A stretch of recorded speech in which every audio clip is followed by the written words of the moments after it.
भारतर प्रधानमंत्री श्रीयुक्त नरेंद्र दामोदर मोदी जन्मदिन उत्सव आज ए परिप्रेक्षी आम समस्त सेवाद मैंने माँ पाखे दीर्घायु कामना करने सहित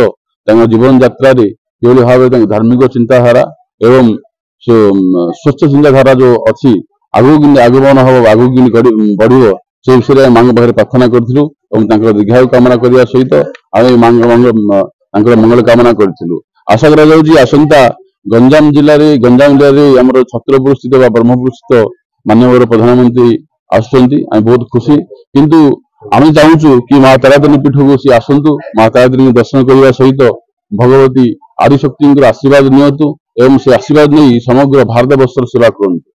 आज माँ दीर्घायु कार्यक्रम कौन कले दीप जाले निश्चित भाव अखंड दीप प्रज्वलन एक दिन अखंड दीप प्रज्वलन होता एवं श्री बगलामुखी पूजा होता एवं माँ तारातारिणी जो जेहेतु आदिशक्ति पीठ विमला पाद खंड स्तन खंड तारातारिणी कामाक्षा योनि खंड मुख खंड कालिका भारत वर्ष प्रमुख चारिकोटी आदिशक्ति पीठर तारातारिणी होती अन्यतम।